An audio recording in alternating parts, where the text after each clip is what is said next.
hidup rohaninya. Jadi memungkinkan ibadah itu berbahasa roh. Nah, yang menjadi konsennya adalah bukan bahasa rohnya, tetapi ibadahnya. Siapa yang bisa memberhentikan ibadah yang berkenan di hadapan Tuhan? Nah, kondisi ini pertama kali dikatakan turunnya Roh Kudus kedua kali, yaitu di Azusa Street, Amerika Serikat. Ketika ibadah itu memang ada lawatan Tuhan, yaitu Roh Kudus, terjadi langgatan, bahasa Batak langgatan, bahasa Indonesia altar, tapi lebih kuat langgatan. Kalau langgatan itu tempat yang berkhotbah. Kalau altar kan bisa saja itu tempat choir. Memang itu terbakar, tetapi tidak physically. Memang terbakar, benar-benar terbakar, karena saya sudah baca semua itu bukunya di buku Azusa Street. Artinya ibadah itu kan berkenan di hadapan Allah, begitu. Sangat-sangat memungkinkan ibadah itu dilawat oleh sorga. Bapak Ibu yang terkasih, berbicara 1 Timotius 3 ayat 16, seperti saya katakan tadi, ayat sebelumnya dan ayat sesudahnya tidak ada berhubungan langsung. Langsung tiba-tiba sekonyong-konyong Paulus mengatakan, besarlah ibadat kita. Bapak Ibu yang terkasih, ada ayat mengatakan di mana 2-3 orang berdoa, bersatu, bersekutu, satu hati, menyebut namaku, memanggil aku ada di antara mereka. Pertanyaan saya adalah, apakah ini ibadah? Bapak Ibu yang terkasih, ini ibadah. Ini ibadah. Apakah Tuhan Yesus pernah beribadah seperti ini? Pernah. Di mana? Di bukit. Siapa yang melihat Petrus? Siapa yang datang? Musa dan Abraham. Musa datang dalam berbentuk roh. Yesus juga berubah jadi berbentuk roh. Ini ibadah. Nggak harus memuji Tuhan dengan nyanyian, nggak harus dengan baca firman, berkhotbah, enggak. Jadi ibadah itu memang ada rahasianya, ada kandungannya. Jadi pertanyaan saya lagi, apakah Yunus di dalam perut ikan beribadah? Iya, Yunus beribadah dalam perut ikan. Karena beribadahlah dia, berseru kepada Tuhan, Tuhan mendengarkan doanya, lalu Tuhan perintahkan ikan besar itu, supaya ikan besar itu memuntahkan dia ke darat. Di dalam perut ikan pun terjadi peribadatan. Di dalam orang berdua, 2-3 orang juga terjadi peribadatan. Nah, Bapak Ibu yang terkasih, mungkin kita tidak pernah menjadi tertarik ke suatu hal yang sudah biasa atau bahkan tidak pernah didengar. Ada yang sudah biasa didengar, ada yang tidak pernah didengar. Mungkin kita tidak tertarik. Kita tertarik dengan isu yang terjadi saat ini, buah pembicaraan saat ini.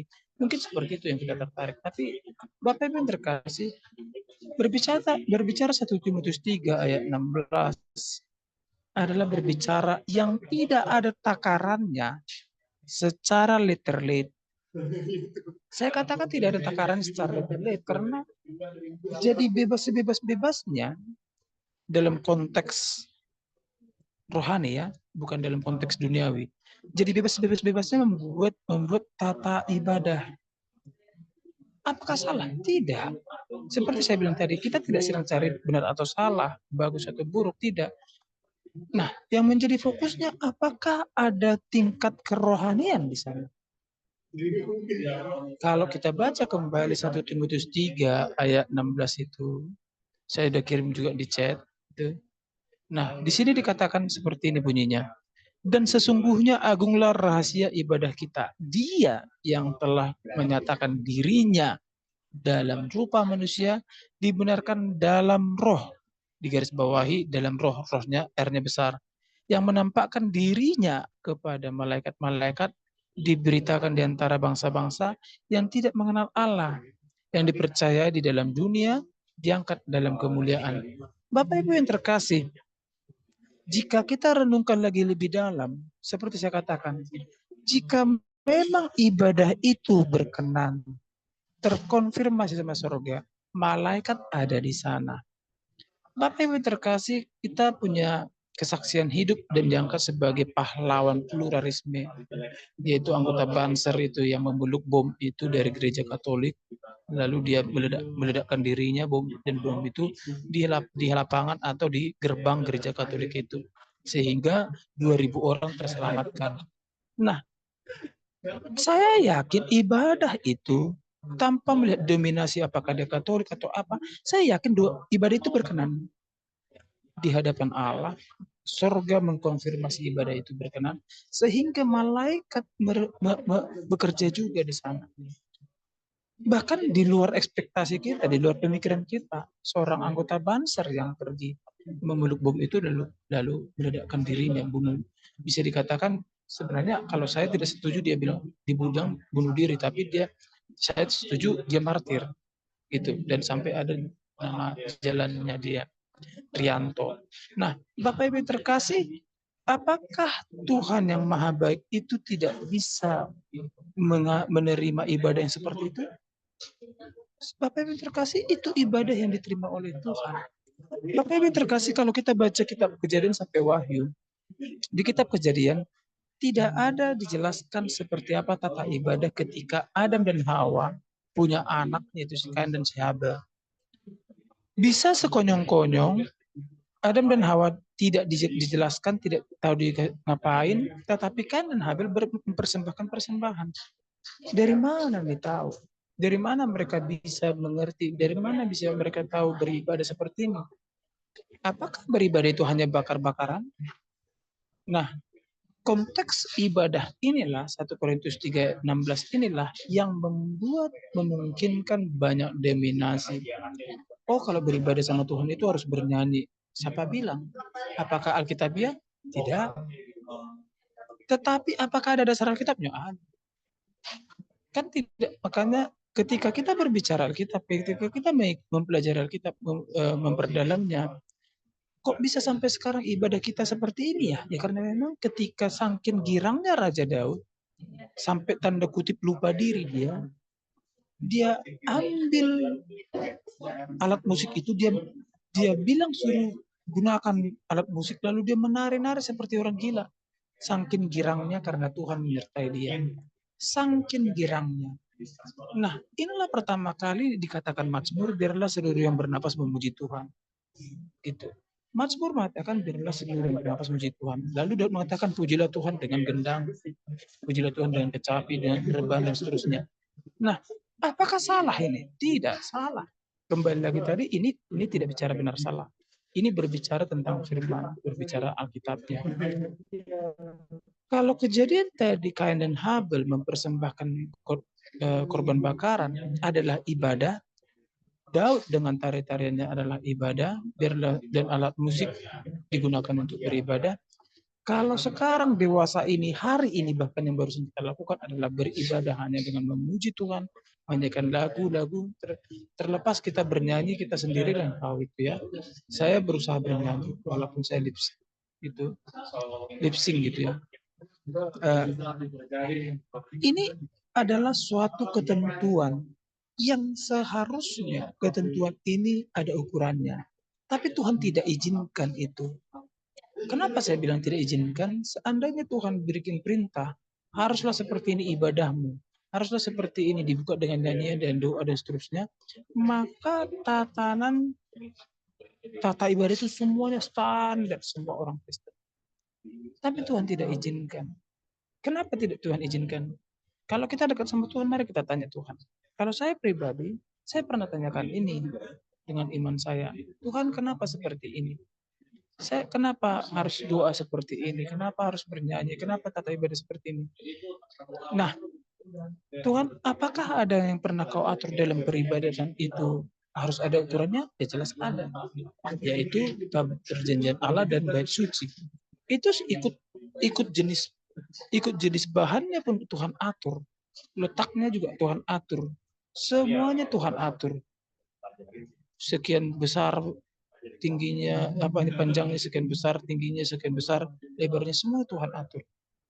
Tapi karena manusia itu pada hakikatnya telah memakan buah pengetahuan yang baik dan buruk, alhasil ketika imannya tidak penuh kepada Tuhan, dia tergoda atau bahkan masuk ke dalam pikirannya, merasukinya, jadi goncang, jadi goyang, jadi meragukan imannya.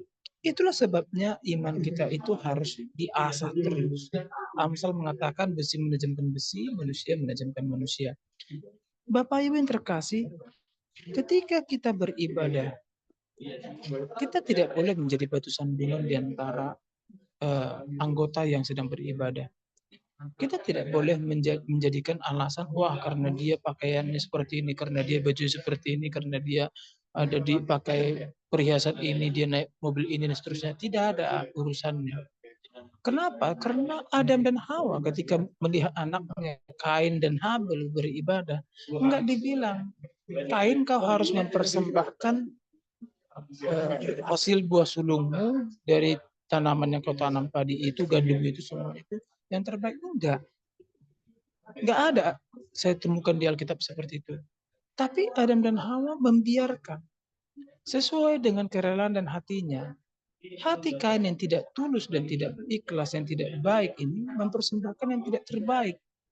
Alhasil Tuhan tidak berkenan.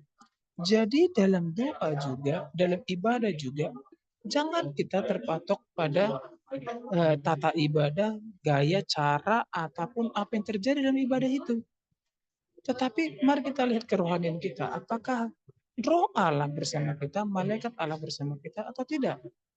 Maka jelaslah 1 Korintus 3 ayat 16 itu, jika dibilang sungguh dan agunglah rahasia ibadah kita, tiga kata ini, tiga terminologi ini, agung, rahasia, ibadah, sebenarnya apa rahasia itu? Kalau agung kita sudah tahu apa itu agung. Suci, besar, almighty, powerful, bertenaga, bercahaya, mulia, itu agung semua. Besar, akbar, agung itu. Tapi kalau rahasia, ini apa rahasia ini? Ini ibadah. Kemudian agungnya besar, besarlah, agunglah ibadah kita. Kok ada rahasia ibadah? Emang seperti apa ibadah itu? Kok pakai rahasia? Bapak Ibu yang terkasih, Tuhan Yesus menegur murid-muridnya yang tidak bisa mengusir setan. Ketika dia tegur, dia bilang harus berpuasa dan berdoa. Bapak Ibu yang terkasih, tahukah apa yang salah dengan itu? Harus ada yang namanya pengungkapan rahasia. Pengungkapan rahasia apa? Harus ada menyatu antara roh Allah dengan roh manusia itu. Begitu. Kenapa dibilang harus ada menyatu? Dikarenakan ada suatu titik kondisi di mana roh Tuhan itu berkuasa pada manusia dan roh Allah itu memenuhi manusia itu sehingga terjadilah ibadah yang agung. Terjadilah ibadah yang rahasia. Jadi kata rahasia di sana ada cara yang Tuhan ucapkan, ada kondisi yang Tuhan katakan kepada manusia itu yang hanya Tuhan dan manusia itu tahu. Itulah rahasia. Jadi bahasa roh digunakan oleh Tuhan, Roh Kudus, dan digunakan oleh manusia. Ketika Roh Kudus mengurapi melalui berbahasa roh, hanya manusia itu dan roh Allah yang tahu. Kalau ada yang menerjemahkan, itu karena dikasih Tuhan buka. Gitu. Dua itu ketentuan di Alkitab. Kalau ada berbahasa roh, maunya ada yang menerjemahkan. Apakah semua bahasa roh bisa diterjemahkan? Tidak. Ada bahasa roh yang hanya dia dan Tuhan tahu. Nah, yang menjadi konteks adalah dalam ibadah adalah kalau dia itu sudah kehilangan kerohanian yang tulus, yang benar, yang suci sesuai dengan surga, yaitu kelakah. Nah, memang orang yang sangat menginginkan hadirat Tuhan bahkan sampai tanda kutip menghalalkan segala cara, maka dia berbahasa lidah. Biar seolah-olah ibadah itu penuh kultus dan rohani. Tapi apakah ini salah atau benar? Kembali lagi, ini bukan masalah benar dan salah. Ini masalah rahasia ibadah kita.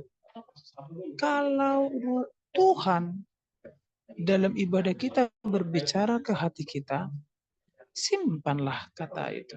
Simpanlah rahasia itu. Sama seperti Maria. Ketika Tuhan Yesus umur 12 tahun di rumah Tuhan, di rumah Allah, di bait Allah, dia bilang, kenapa kalian cari aku? Aku di rumah Bapakku. Langsung Maria mengatakan dalam hatinya, Allah yang Gusti Maria di pihak dohatai jadi di husur-husur di rohana. Dia merenungkan itu, menyimpannya dalam ulu hatinya. Nah, mengapa bisa demikian? Karena inilah rahasia. Maka mujizat pertama pun dengan permintaan Maria. Karena dia tahu rahasia itu. Bapak Ibu yang terkasih, kalau kita punya iman, kita harus punya roh. Kalau kita punya roh, kita harus punya hubungan dengan pemilik roh. Kalau kita punya hubungan pemilik roh, maka kita bisa berkomunikasi dengan roh itu. Itulah roh Allah. Kalau Bapak Ibu tidak bisa berbahasa roh, atau bisa atau tidak bisa, tanya Tuhan bagaimana menggunakannya, bagaimana pengucapannya, kapan digunakan. Makanya saya nggak mau latah sekarang. Kalau dulu iya, saya latah sekali. Tapi ketika saya tahu saya disiplinkan aku Tuhan, aku tidak mau sembarangan menggunakan karunia yang tidak seharusnya pada tempatnya. Mana mungkin orang berbahasa roh sambil ya ngapa-ngapain lah gitu. Nggak boleh itu, tidak tertib itu. Dan saya rasa tidak seperti itu bahasa roh. Maka itu tidak agung. Tidak agung rahasia ibadah itu. Ibadah yang agung itu rahasia yang ibadah itu ya 1 Timotius 3:16 itu. Maka Bapak Ibu ketika berdoa, ketika beribadah berpusat ke 1 Timotius 13 ayat 6 itu, 1 Timotius 3:16 itu, maka kita tahu betapa Tuhan itu menginginkan keintiman. Mana ada orang berhubungan intim ngomong-ngomong ke sana kemari? Enggak ada. Hanya temannya berhubungan yang dikasih tahu. Maka dibilang rahasia. Maka digunakan juga Tuhan Yesus mengatakan, karena itu kalau kamu mau berdoa, masuklah ke kamarmu, kuncilah, tutuplah. Karena apa? Karena itu memang kondisinya. Biar Tuhan berbicara pribadi sekali. Sangat pribadi. Tidak sama dengan orang lain. Gitu. Itu yang dilakukan Tuhan kepada Zakaria. Sehingga Zakaria sampai bisu. Sebelum waktunya terucapkan, Zakaria sampai 9 bulan 10 hari bisu.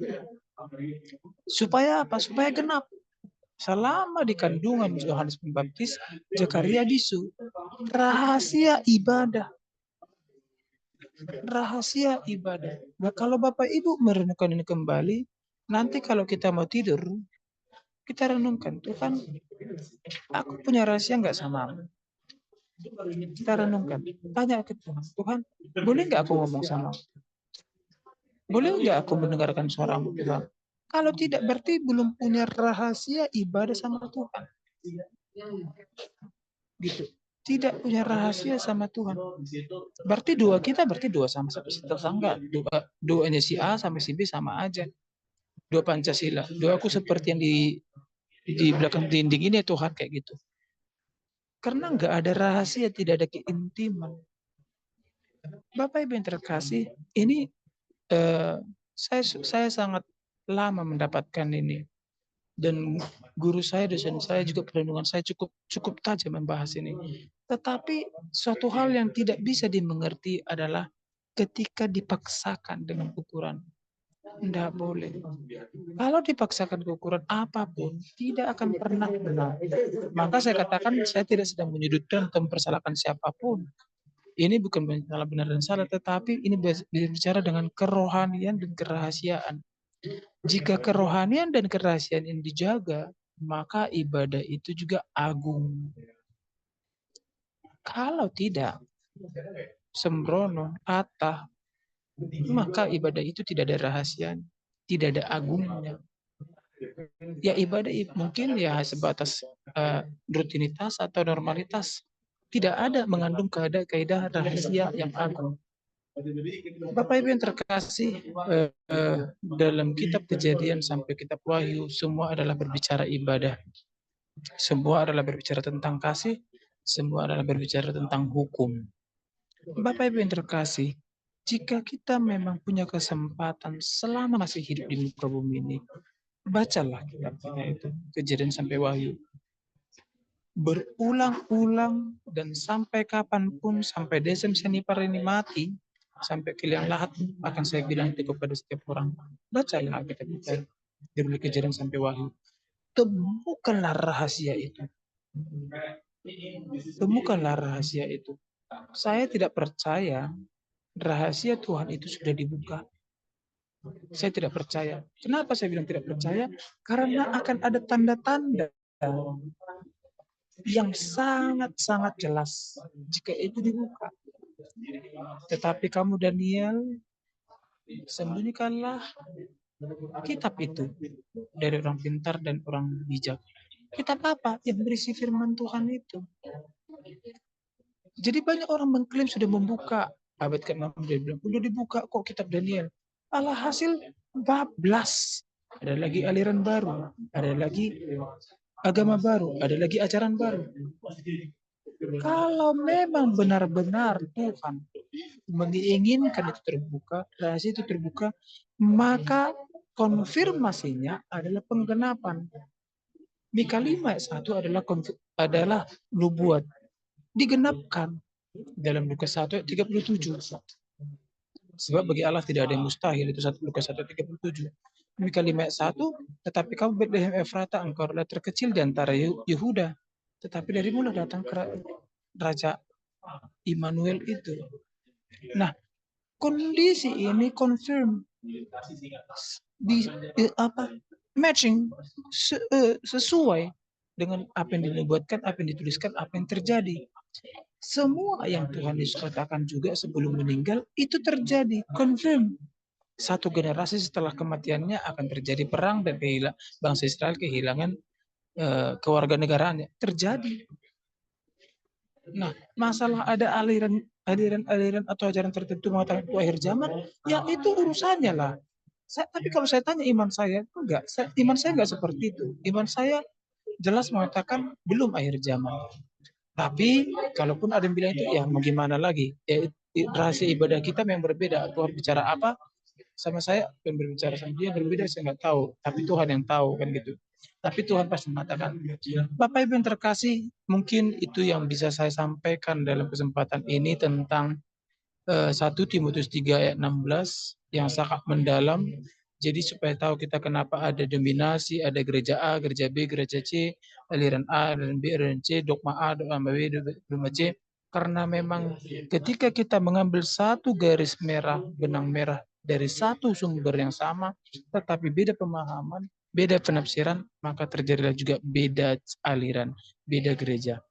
Demikian kita berdoa untuk firman Tuhan. Kita berdoa. Bapa yang terkasih, terima kasih atas rahasia ibadah yang Kau berikan. Terima kasih Kau berbicara kepada kami, agar kami mau berrahasia kepadamu antara Engkau dan kami. Sebab roh yang ada pada kami adalah yang berasal darimu, sehingga roh kami bisa terkoneksi berbicara padamu. Biarlah itu menjadi kekayaan kami. Dalam nama Yesus Kristus Tuhan kami berdoa. Amin.